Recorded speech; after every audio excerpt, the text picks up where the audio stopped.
ഇന്ന് നമ്മൾ നല്ലൊരു കിടിലൻ ചിക്കൻ ബിരിയാണിയാണ് ഉണ്ടാക്കുന്നത്. കാണുമ്പോൾ തന്നെ അറിയില്ലേ, അതുപോലെ തന്നെയാണ് കഴിക്കാനും നല്ല ടേസ്റ്റാണ്. ഇത് നല്ല മണമാണ് ബിരിയാണിക്ക്. അപ്പോൾ അതിന് എങ്ങനെ മണം കിട്ടുക എന്നുള്ളതും എങ്ങനെ പെർഫെക്റ്റായിട്ട് ബിരിയാണി ഉണ്ടാക്കുക എന്നുള്ളതും എല്ലാം അത് ഞാൻ ഡീറ്റെയിൽ ആയിട്ട് ഇതിൽ പറയുന്നുണ്ട്. വീഡിയോ മുഴുവനായിട്ട് നിങ്ങൾ സ്കിപ്പ് ചെയ്യാതെ ഒന്ന് കാണുക. നിങ്ങൾ വീഡിയോ സ്കിപ്പ് ചെയ്യുമ്പോൾ അതിൻ്റെ പല ഭാഗങ്ങളും മിസ്സാകും. അതുകൊണ്ടാണ് നിങ്ങൾക്ക് പിന്നെയും സംശയം വരുന്നത്. അപ്പോൾ നിങ്ങൾ വീഡിയോ സ്കിപ്പ് ചെയ്യാതെ മുഴുവനായിട്ട് കാണുക. വീഡിയോ ഇഷ്ടമായി എല്ലാവരും ലൈക്ക് ചെയ്യാനും സബ്സ്ക്രൈബ് ചെയ്യാതെ കാണുന്ന പുതിയ കൂട്ടുകാരും സബ്സ്ക്രൈബും കൂടി ചെയ്ത് സപ്പോർട്ട് ചെയ്യാനൊന്നും മറന്നു പോകരുത്.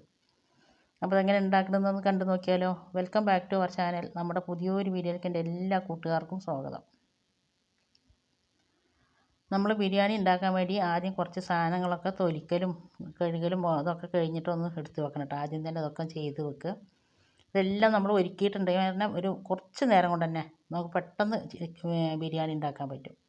അപ്പം ഞാനത് കുറച്ച് ഉള്ളി, വെളുത്തുള്ളി, ഇഞ്ചി, പച്ചമുളക് എല്ലാം ഞാൻ തോലൊക്കെ കളഞ്ഞ് കഴുകിയതിന് ശേഷം ചെറിയ ഉള്ളിയൊക്കെ ഉണ്ട് കേട്ടോ, ഒക്കെ ചായച്ചെടുത്ത് വെച്ചിട്ടുണ്ട്. ഇനി അതിന് ശേഷം ഞാനിത് ചിക്കന് നന്നായിട്ട് കഴുകി വെള്ളമൊക്കെ നല്ല പോലെ വാർന്ന് വരുന്നുണ്ട്. വെള്ളം നന്നായിട്ട് വാർന്ന് പോകണം. പിന്നെ അതിലേക്ക് ഞാനൊരു മസാല ഇടുന്നത് മുളക് പൊടി, മഞ്ഞൾപ്പൊടി, ഗരം മസാല, കുറച്ച് ഉപ്പ്, പിന്നെ എനിക്ക് ഒരു ടേബിൾ സ്പൂണ് വെളുത്തുള്ളി, ഇഞ്ചി ഇല്ല കേട്ടോ, വെളുത്തുള്ളീൻ്റെ പേസ്റ്റ്, പിന്നെ ഒരു നാരങ്ങ. ഇത് 4.5 കിലോ ചിക്കൻ ഉണ്ട്. നമ്മൾ 4.5 കിലോ ചിക്കനും 2 കിലോ അരിയായിട്ടുള്ള ബിരിയാണിയാണ് ഇന്ന് ഉണ്ടാക്കുന്നത്. അപ്പോൾ നിങ്ങൾ വീഡിയോ മുഴുവനായിട്ടൊന്ന് കാണുക കേട്ടോ. അതെല്ലാം പാടെ കൂടിയിട്ട് നന്നായിട്ട് ഞാൻ കൈ കൊണ്ട് തന്നെ മിക്സാക്കിയോട് മാറ്റി വെച്ചിട്ടുണ്ട്. ഞാനതിൽ ഇഞ്ചി ഇടാത്തത് നമ്മൾ പൊരിച്ചെടുക്കുമ്പോൾ ചട്ടിയിൽ ഒട്ടിപ്പിടിക്കുള്ളൂ, അതുകൊണ്ടാണ്. വെളുത്തുള്ളി ഇട്ട് പറഞ്ഞാൽ ചിക്കനൊന്ന് നന്നായിട്ട് മണം ഉണ്ടാവും. അതുപോലെ തന്നെ നാരങ്ങ നീര് ഒഴിച്ചിട്ട് പറഞ്ഞാൽ നമ്മുടെ ചിക്കനൊന്ന് സോഫ്റ്റായി കിട്ടും. അതിന് ശേഷം ഞാനിത് ചട്ടിയിൽ എണ്ണ വെച്ചിട്ടുണ്ട് കേട്ടോ. എണ്ണ വെച്ച് അതിലേക്ക് 2 ടേബിൾ സ്പൂൺ ഓയിൽ ഒഴിച്ച് വെച്ചിട്ട് നെയ്യും ഇട്ട് കൊടുത്തിട്ടുണ്ട്. നെയ്യും കൂടി ഇടുമ്പോൾ നല്ലൊരു ഫ്ലേവർ ഉണ്ടാവും. അതിലേക്ക് ഞാനിത് എണ്ണ നന്നായിട്ട് ഹൈ ഫ്ലെയിമിൽ തന്നെ ഇട്ട് നന്നായി ചൂടായതിന് ശേഷം നമ്മൾ അരിഞ്ഞ് വെച്ച 2 ഉള്ളിയാണ് ഞാൻ എടുത്തിരിക്കുന്നത്. ഇത് നമുക്ക് ദമ്മിടാൻ വേണ്ടിയിട്ടാണ്. ഉള്ളി എങ്ങനെ ക്രിസ്പി ആയിട്ട് ഫ്രൈ ചെയ്തെടുക്കുക എന്നുള്ളതിൻ്റെ ഒരു ഡീറ്റെയിൽ ആയിട്ടുള്ള വീഡിയോ ഞാൻ മുമ്പ് പോസ്റ്റ് ചെയ്തിട്ടുണ്ട്. കാണാൻ താല്പര്യമുള്ളവരുണ്ടെങ്കിൽ കണ്ടു നോക്കി അതിൻ്റെ ലിങ്ക് ഞാൻ ഡിസ്ക്രിപ്ഷൻ ബോക്സിൽ കൊടുക്കാം കേട്ടോ. അപ്പോൾ അത് ഞാൻ അണ്ടിപ്പരിപ്പും മുന്തിരിയും ഉള്ളിയൊക്കെ വറുത്തെടുത്തിട്ടുണ്ട്. അതിന് ശേഷം ഞാനിത് 2 കിലോ ജീരകശാല റൈസാണ് കേട്ടോ. ജീരകശാല റൈസ് പറഞ്ഞാൽ എന്താണ്, അതിൻ്റെ കമ്പനി എന്താണെന്നൊക്കെ ഇങ്ങനെ ഓരോരുത്തർ ചോദിക്കുന്നുണ്ട്. ജീരകശാല റൈസ് പറഞ്ഞിട്ട് തന്നെ കടയിൽ നിന്ന് വാങ്ങുക, നല്ലൊരു മണം ഉണ്ടാവും. കൈമ റൈസാണ്. അത് 2 കിലോ അരി എടുത്തതിന് ശേഷം നന്നായിട്ട് 3-4 പ്രാവശ്യം കഴുകിയിട്ട് ഞാൻ നല്ല വെള്ളം ഒഴിച്ചിട്ട് അവിടെ കുതിരാൻ വേണ്ടി മാറ്റി വെച്ചിട്ട് ഒരു 30 മിനിറ്റ് അത് വന്നിട്ട് നന്നായിട്ട് കുതിർന്ന് കിട്ടട്ടെ. ആ സമയം കൊണ്ട് നമുക്ക് മസാല തേച്ച ചിക്കന് ഒന്ന് പൊരിച്ചെടുക്കുക. ഇതിപ്പോൾ 1 മണിക്കൂറൊക്കെ കഴിഞ്ഞിട്ടാണ് ചിക്കൻ പൊരിച്ചെടുക്കുമ്പോഴേക്കും. ഞാനിത് മുമ്പ് തന്നെ ചിക്കന് നന്നായിട്ട് മസാലയൊക്കെ തേച്ച് വെച്ചിട്ടുണ്ടായിരുന്നു. നിങ്ങൾക്ക് സമയം ഉണ്ടെങ്കിൽ ഒരു അരമണിക്കൂറെങ്കിലും വെക്കുക. അപ്പോഴാണ് നമ്മുടെ ചിക്കൻ നല്ലപോലെ ഒന്ന് സോഫ്റ്റായി കിട്ടുകയും ചെയ്യും. ചിക്കനിലേക്ക് മസാലയൊക്കെ നന്നായി പിടിച്ചിട്ട് നല്ലൊരു ടേസ്റ്റ് ഉണ്ടാവും. അതിന് വേണ്ടിയിട്ടാണ് ചിക്കൻ മാരിനേറ്റ് ചെയ്തിട്ട് കുറച്ച് നേരം ഒന്ന് വെക്കാൻ പറയണത്. ഇനി അതിന് സമയമില്ല എന്നുള്ളവരുണ്ടെങ്കിൽ അപ്പോൾ തന്നെ ചെയ്താലും കുഴപ്പമില്ല. നമ്മൾ മസാലയിലേക്ക് ഇടുമല്ലോ. ഈ ചിക്കൻ ഇട്ടതിന് ശേഷം ഒരു 4 മിനിറ്റ് ഞാനത് അങ്ങനെ തന്നെ എണ്ണയിൽ ഹൈ ഫ്ലെയിമിൽ തന്നെ ഇട്ട് വെക്കുന്നുണ്ട്. ഹൈ ഫ്ലെയിമിൽ ഇട്ട് വെച്ച് 4 മിനിറ്റ് കഴിഞ്ഞതിന് ശേഷം ഒന്ന് മറിച്ചിടുന്നുണ്ട്. മറിച്ചിട്ടതിന് ശേഷം ഒരു 4 മിനിറ്റ് അങ്ങനെ തന്നെ ഫ്രൈ ചെയ്യാൻ വെക്കുന്നുണ്ട്. വെച്ചതിന് ശേഷം പിന്നെ ഞാനത് കോരിയെടുക്കുന്നുണ്ട്. നമ്മളിതൊരു 1/4 വേവാക്കിയിട്ട് എടുക്കണം കേട്ടോ. കുറച്ചും കൂടി വേവ് നമ്മൾ മസാലയിൽ കടന്നിട്ട് വേകുമ്പോൾ നമ്മുടെ ചിക്കനക്ക് നല്ലൊരു ടേസ്റ്റ് കിട്ടും. മസാലയിൽ ഇതൊക്കെ പിടിക്കുമ്പോഴും ചിക്കൻ്റെ ഇതൊക്കെ മസാലയിലേക്ക് ഇറങ്ങുമ്പോഴും നമ്മുടെ ബിരിയാണിക്ക് നല്ല ടേസ്റ്റ് ഉണ്ടാവും. ഇതൊക്കെ ഓരോരോ ടിപ്പാണ്. അപ്പം ഞാൻ ചിക്കൻ മുഴുവനായിട്ടും അവിടെ കോരി മാറ്റി വെച്ചിട്ടുണ്ട്. അതിന് ശേഷം ഇനി നമുക്ക് ഈ ചിക്കൻ പൊരിച്ച ഇതേ എണ്ണയിലേക്ക് തന്നെയാണ് ഞാൻ ഉള്ളി ഇടുന്നത് കേട്ടോ. അപ്പോൾ ചിക്കൻ്റെ ആ മസാലയും എല്ലാം പാടെ ഉള്ളിലേക്കാകുമ്പോൾ നമ്മുടെ മസാലയ്ക്ക് നല്ലൊരു ടേസ്റ്റ് ആയിരിക്കും. അതുപോലെ തന്നെ ഫ്ലേവറും ഉണ്ടാവും. അപ്പോൾ എനിക്കിത് നിന്ന് ഇളക്കാനുള്ള സമയമില്ല. അപ്പോൾ അതുകൊണ്ട് ഞാനിത് ചട്ടിയിലേക്ക് ഇരുമ്പ് ചട്ടിയിലേക്കാണ് ഇട്ടിരിക്കുന്നത്. ഇട്ടതിന് ശേഷം നന്നായിട്ടൊന്ന് ഇളക്കി കൊടുക്കുക. ഇളക്കി കൊടുത്തതിന് ശേഷം ഞാനിത് അടച്ച് വെച്ചിട്ട് അവിടെ മാറ്റി വെക്കണം കേട്ടോ. അതവിടെ കിടന്ന് നമുക്ക് ഇടയ്ക്കിടയ്ക്കൊന്ന് ഇളക്കി കൊടുത്താൽ മതി. അപ്പോൾ ഉള്ളി നന്നായിട്ടൊന്ന് വഴന്ന് കിട്ടിയോളും. ഏറ്റവും മീഡിയം ടു ലോ ഫ്ലെയിമിലിട്ടിട്ടാണ് ഞാനിത് വെക്കുന്നത്. ഈ ഇരുമ്പിച്ചട്ടിയായ കാരണം കൊണ്ട് നല്ല ചൂടുണ്ടാവും. അപ്പോൾ ഞാനിത് അടച്ച് വെച്ചിട്ട് അപ്പുറത്തെ അടുപ്പിൽ മാറ്റി വെക്കുന്നുണ്ട്. അത് ഇളക്കാൻ തന്നെ ഒരുപാട് സമയം പോകും. ഞാനത് അപ്പുറത്തെ അടുപ്പിൽ ഉള്ളി ഏറ്റവും ലോ ഫ്ലെയിമിലാക്കിയിട്ട് മൂടി വെച്ചിട്ടുണ്ട്. നമ്മളതൊന്ന് ഇടയ്ക്കിടയ്ക്കൊന്ന് ഇളക്കി കൊടുത്താൽ മതി. ആ സമയം കൊണ്ട് നമുക്കിത് ചോറ് വെക്കാം. അതിന് ഞാൻ 1/4 കപ്പ് ഓയിൽ ഒഴിച്ച് കൊടുത്തിട്ടുണ്ട്, 1/4 കപ്പ് നെയ്യ് ഒഴിച്ച് കൊടുത്തിട്ടുണ്ട്. എണ്ണയും നെയ്യും ഒക്കെ നിങ്ങളുടെ ഇഷ്ടത്തിനനുസരിച്ചിട്ട് ഒഴിച്ച് കൊടുക്കുക കേട്ടോ. കൂടുതൽ എണ്ണ മെഴുക്കൊക്കെ വേണമുള്ളവർക്ക് ഒഴിച്ച് കൊടുക്കുക. ഞാനിപ്പോൾ ഇത്രയും ഒഴിച്ച് കൊടുക്കുന്നുള്ളൂ. പിന്നെ ഇനി അതിലേക്ക് 1/2 ടീസ്പൂൺ വലിയ ജീരകം, ബേ ലീഫ് എടുത്തുകൊണ്ട് പട്ട, ഒരു 5-6 ഏലക്കായ, അതുപോലെ തന്നെ 5-6 ഗ്രാമ്പു, അതെല്ലാം പാടെ ഇട്ട് കൊടുത്തിട്ടുണ്ട്. അത് നന്നായിട്ട് പൊട്ടി അതിൻ്റെ ഫ്ലേവർ വരുന്ന സമയത്ത് ഞാൻ ഇതിലേക്ക് ഒരു വലിയ ഉള്ളി ഇട്ട് കൊടുക്കുന്നുണ്ട് കേട്ടോ. വലിയ ഉള്ളി ഒന്ന് നന്നായിട്ടൊന്ന് വഴന്ന് കിട്ടണം നമുക്ക്. വലിയ ഉള്ളി ഇട്ട് വഴലണ സമയം കൊണ്ട് നമുക്ക് അരി ഒന്ന് വാര വെക്കാം. ഇപ്പോൾ ഞാൻ അരി വാര വെച്ചിട്ടുണ്ട്. അരിയിലത്തെ വെള്ളം നന്നായിട്ട് വാർന്ന് പോകണം, അല്ലെങ്കിൽ നമ്മൾ ചോറ് വെക്കുമ്പോൾ നമ്മൾ ഒഴിച്ച വെള്ളം അരിയിലത്തെ വെള്ളം പാടാകുമ്പോൾ ചോറ് വെന്ത് കുഴഞ്ഞ് ഒട്ടുള്ളൂ. അപ്പോൾ അത് അരിയൊക്കെ വാര വെച്ച് വന്നപ്പോഴേക്കും ഉള്ളിയൊക്കെ നന്നായിട്ട് വഴന്ന് വന്നിട്ടുണ്ട്. ഇതിലേക്ക് ഞാൻ 1 ടേബിൾ സ്പൂൺ ഇഞ്ചി, 1 ടേബിൾ സ്പൂൺ വെളുത്തുള്ളി ചതച്ചതും, 1 ടേബിൾ സ്പൂൺ ചെറിയ ഉള്ളി ചതച്ചതും, 1 ടേബിൾ സ്പൂൺ പച്ചമുളക് ചതച്ചതും ഇട്ട് കൊടുത്തിട്ടുണ്ട്. നിങ്ങൾക്ക് എരിവൊക്കെ നിങ്ങളുടെ ഇഷ്ടത്തിനനുസരിച്ചിട്ട് ഇട്ട് കൊടുക്കുക. പിന്നെ അതിലേക്ക് കുറച്ച് മല്ലിയിലയും പുതിനയിലയും ഇട്ട് കൊടുക്കുന്നുണ്ട്. ഇങ്ങനെയൊക്കെ ഇട്ട് കൊടുക്കുമ്പോൾ നമ്മുടെ ചോറിന് നല്ലൊരു ഫ്ലേവർ ഉണ്ടാവും കേട്ടോ. നിങ്ങൾ ചെയ്യാത്തവരൊന്ന് ചെയ്ത് നോക്കി. അതൊക്കെ നന്നായിട്ട് വഴന്ന് വന്നതിന് ശേഷം ഞാനിതിൻ്റെ പച്ചമണമൊക്കെ മാറിയതിന് ശേഷം ഞാനിത് നമ്മൾ ഈ പാത്രത്തിന് ഒരു പാത്രം അരിയാണ് എടുത്തിരിക്കുന്നത്. അതുകൊണ്ട് ഞാൻ ഈ പാത്രത്തിന് തന്നെ 1.5 പാത്രം വെള്ളം ഒഴിച്ച് കൊടുക്കുന്നുണ്ട്. നിങ്ങൾ അരി കുതിർത്താതെയാണ് ചോറ് വെക്കണമെന്നുണ്ടെങ്കിൽ ഒരു പാത്രം അരിക്ക് 2 പാത്രം വെള്ളം ഒഴിച്ച് കൊടുക്കണം കേട്ടോ. ഞാനത് 30 മിനിറ്റ് അരി കുതിർത്തിയത് കാരണം കൊണ്ട് ഞാൻ ഒരു പാത്രം അരിക്ക് 1.5 പാത്രം വെള്ളം ഒഴിച്ച് കൊടുക്കുന്നുണ്ട്. പിന്നെ ചോറിന് ആവശ്യമായിട്ടുള്ള ഉപ്പ് ഇട്ട് കൊടുക്കുക. ഇനി ഇത് അടച്ച് വെച്ചിട്ട് ഇത് പെട്ടെന്ന് തന്നെ തിളക്കും കേട്ടോ. നന്നായിട്ട് തിളക്കട്ടെ. ഞാൻ വലിയ നമ്മുടെ ബിരിയാണി വെക്കാൻ തുടങ്ങുമ്പോൾ ഏറ്റവും വലിയ അടുപ്പിൽ തന്നെ വെക്കാൻ തുടങ്ങും കേട്ടോ. അതുപോലെ തന്നെ ഈ ചട്ടിക്ക് ഒരുപാട് ഫാൻസ് ഉണ്ട്. ചട്ടി എവിടുന്നാണ് വാങ്ങി, ഇതിന് ചട്ടീനെ കുറിച്ചിട്ട് റിവ്യൂ ചെയ്യാമെന്നൊക്കെ ചോദിച്ചിരുന്നു. ഇത് റിവ്യൂ ചെയ്യാൻ ഒന്നുമില്ല കേട്ടോ. അത് എൻ്റെ മക്കൾ ബാംഗ്ലൂർ പണിക്ക് പോയപ്പോൾ അവർക്ക് അവിടെ വെച്ചുണ്ടാക്കി കഴിക്കാൻ വേണ്ടി വാങ്ങിയത്. ഇതുപോലത്തെ 2-3 ചട്ടിയുണ്ട്. പാത്രമൊക്കെ അവിടെ നിന്ന് വാങ്ങിയതാണ്. നല്ല ഉപകാരമാണ് ഇട്ടത്. പിന്നെ ഞാൻ അതിലേക്ക് നമുക്ക് ചോറിന് ആവശ്യമായിട്ടുള്ള ഉപ്പ് ഇട്ട് കൊടുത്തിട്ടുണ്ട്. തിളച്ചിട്ട് നോക്കിയപ്പോൾ കുറച്ച് ഉപ്പ് കമ്മിയുണ്ട്. അപ്പോൾ കുറച്ചും കൂടി ഉപ്പ് ഇട്ട് കൊടുത്ത് അതുപോലെ ഒരു നാരങ്ങൻ്റെ നീര് ഒഴിച്ച് കൊടുക്കുന്നുണ്ട്. അതിന് ശേഷം നന്നായിട്ട് ഇളക്കിയതിന് ശേഷം ഞാനിതിലേക്ക് അരി ഇട്ട് കൊടുക്കുന്നുണ്ട്. കല്ലുപ്പ് ഇട്ട് കൊടുത്തിരിക്കുന്നത്. അപ്പോൾ അതുകൊണ്ട് നന്നായിട്ട് ഇളക്കി ഉപ്പ് അരിഞ്ഞിട്ടുണ്ട് കേട്ടോ. ഇല്ലെങ്കിൽ അവിടെ ഇവിടെയൊക്കെ ഉപ്പുണ്ടാവും ചോറിൻ്റെ. അരി ഇട്ട് കൊടുത്തതിന് ശേഷം നല്ലപോലെ ഇളക്കി കൊടുക്കുക. നന്നായിട്ട് ഇളക്കിയതിന് ശേഷം ഞാൻ അതിലേക്ക് വലിയൊരു ക്യാരറ്റ് ഗ്രേറ്റ് ചെയ്തിട്ട് ഇട്ട് കൊടുക്കുന്നുണ്ട്.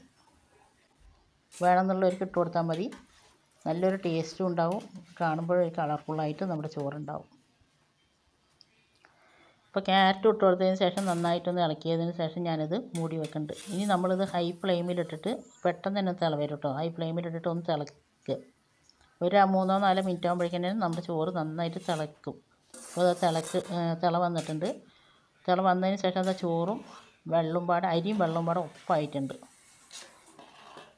നിങ്ങൾ ഇതേപോലെ ഞാൻ ഈ പറഞ്ഞ പോലെ തന്നെ നിങ്ങളൊന്ന് ഉണ്ടാക്കി നോക്കി. ഇനി നിങ്ങൾക്ക് ബിരിയാണിക്ക് ഒരു കുറവില്ലാതെ തന്നെ നിങ്ങൾക്ക് ഉണ്ടാക്കാൻ പറ്റും. ഒരു ഫ്ലോപ്പും ആവില്ല ഈ റെസിപ്പി.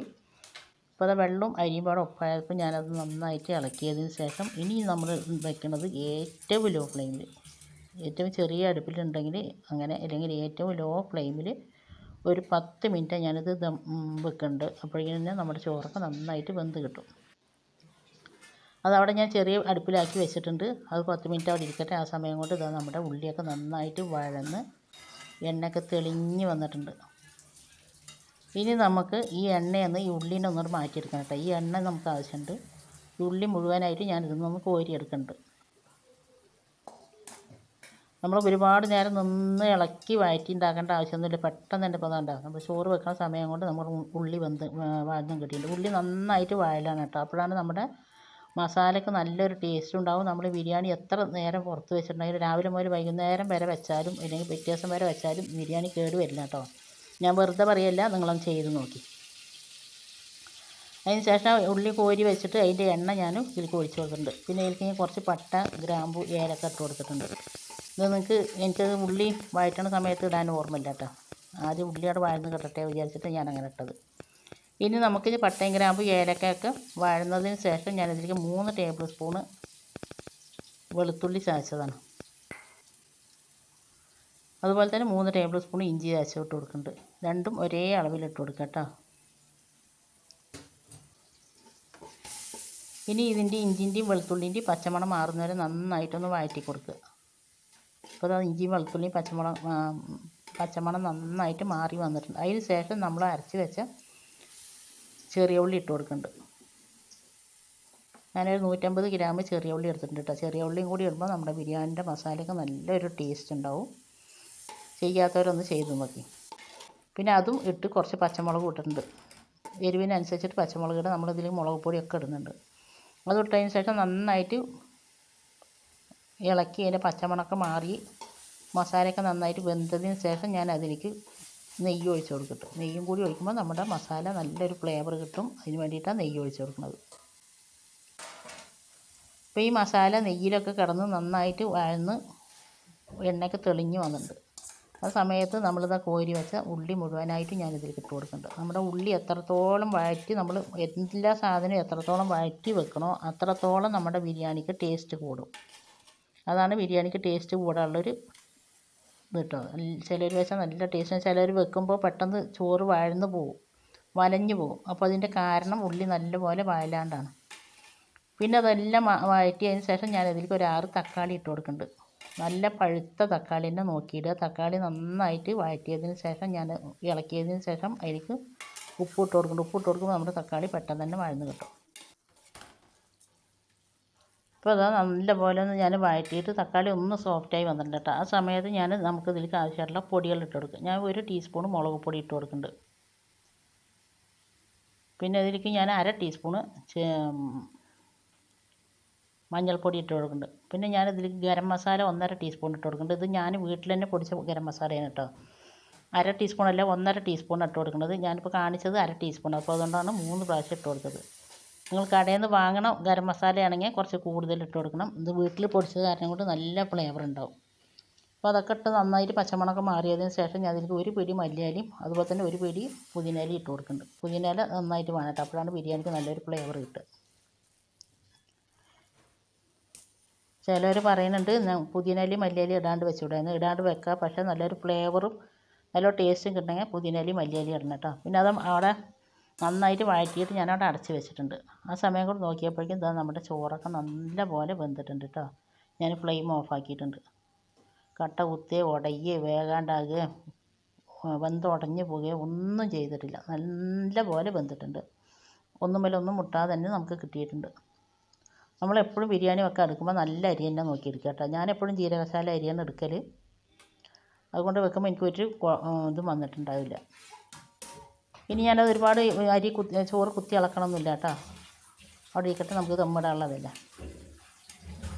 അപ്പോഴേക്കും നമ്മുടെ മസാലയൊക്കെ നല്ലപോലെ വെന്ത് എണ്ണയൊക്കെ തെളിഞ്ഞ് വന്നിട്ടുണ്ട്. ഇനി ഞാൻ ഇതിലേക്ക് ഒരു 1/4 കപ്പ് തൈര് ഒഴിച്ച് കൊടുക്കുന്നുണ്ട്. ഇത് പുളിയുള്ള തൈര് തന്നെയാണ്. പുളി ഇല്ലാത്ത തൈരാണെങ്കിൽ 1 കപ്പ് വരെ നിങ്ങൾക്ക് ഒഴിച്ച് കൊടുക്കാം. അപ്പോൾ ഞാനിതിൽ ചെറുനാരങ്ങ നീരും തക്കാളിയൊക്കെ ഇട്ട് അപ്പോൾ അത്യാവശ്യം മസാലയ്ക്ക് പുളിയുണ്ട്. അപ്പോൾ ഞാൻ കുറച്ചൊരു 1/4 കപ്പ് തൈര് ഒഴിച്ച് കൊടുക്കുന്നുണ്ട്. ഇനി അത് നന്നായിട്ട് വഴറ്റിയതിന് ശേഷം നമ്മൾ പൊരിച്ച് വെച്ച ചിക്കൻ മുഴുവനായിട്ട് ഇട്ട് കൊടുക്കുന്നുണ്ട്. ഞാനിതിലേക്ക് ചിക്കൻ ഇട്ട് കൊടുത്തതിന് ശേഷം നല്ലപോലെ ഇളക്കി കൊടുക്കണം കേട്ടോ. ചിക്കന് ഇനി ഇതിൽ കിടന്നിട്ട് ഒരു 2 മിനിറ്റ് ഒന്ന് മീഡിയം ഫ്ലെയിമിൽ കിടന്നിട്ടൊന്ന് കുക്കാട്ടെ. നമ്മുടെ ചിക്കനിലേക്ക് മസാലയൊക്കെ ഒന്ന് പിടിക്കും വേണം. മസാലയിലേക്ക് ചിക്കൻ്റെ ഫ്ലേവർ ഒന്ന് ഇറങ്ങും വേണം. അപ്പോഴാണ് നമ്മുടെ ബിരിയാണി കഴിക്കുമ്പോൾ അതിൻ്റെ മസാല നല്ല ടേസ്റ്റ് ഉണ്ടാവുള്ളൂ.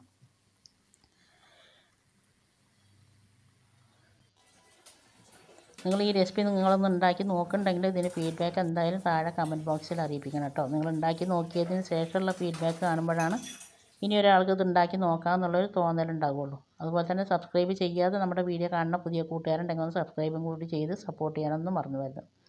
ഇപ്പോൾ ചിക്കനൊക്കെ നല്ലപോലെ വെന്ത് നമ്മുടെ മസാലയൊക്കെ കറുപ്പ് കളറായി വന്നിട്ടുണ്ട്. അതിന് ശേഷം ഞാനിതിലേക്ക് ചോറ് ദമ്മിട്ട് കൊടുക്കണം കേട്ടോ. പകുതി ചോറ് ആദ്യം ഇട്ട് കൊടുത്തതിന് ശേഷം അതിൻ്റെ മേലെ മല്ലിയില പുതിനയില വറുത്ത ഉള്ളി അണ്ടിപ്പരിപ്പ് മുന്തിരി ഗരം മസാലപ്പൊടി ഒക്കെ ഇട്ട് കൊടുത്തിട്ടുണ്ട്. നിങ്ങൾക്ക് നെയ്യ് വേണമെങ്കിൽ ഒഴിച്ച് കൊടുക്കുക. ഞാനിപ്പോൾ നെയ്യൊന്നും ഒഴിച്ച് കൊടുത്തിട്ടില്ല. അതിന് ശേഷം ഞാൻ ബാക്കിയുള്ള ചോറ് മേൽഭാഗത്ത് ഇട്ട് കൊടുത്തിട്ടുണ്ട്. ഞാനിതിപ്പോൾ 2 ചട്ടിയിലാണ് ദമ്മിടുന്നത്. ഒന്നിച്ചിട്ട് ഇതിൽ ഇടാൻ പറ്റില്ല കേട്ടോ.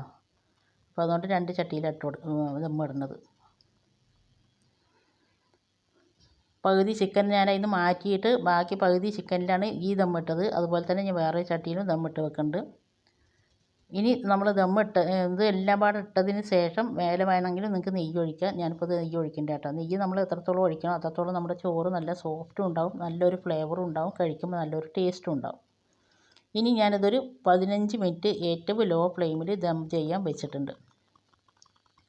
15 മിനിറ്റ് കഴിഞ്ഞതിന് ശേഷം ഞാനിത് ഫ്ലെയിം ഓഫാക്കിയിട്ട് ഒരു 1/2 മണിക്കൂർ അങ്ങനെ തന്നെ വെച്ചിട്ടാണ് പിന്നെ ഞാനിത് തുറക്കണുള്ളൂ കേട്ടോ.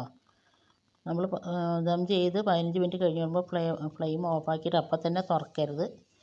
15 മിനിറ്റ് കഴിഞ്ഞ് ഫ്ലെയിം ഓഫാക്കി അതിന് ശേഷം ഞാൻ ഒരു അരമണിക്കൂർ അങ്ങനെ തന്നെ വെച്ചതിന് ശേഷം തുറന്നിക്കണം. അപ്പോഴാണ് നമ്മുടെ ചോറ് നമ്മുടെ ദമ്മൊക്കെ കറക്റ്റ് പരുവത്തിലായി കിട്ടുള്ളൂ.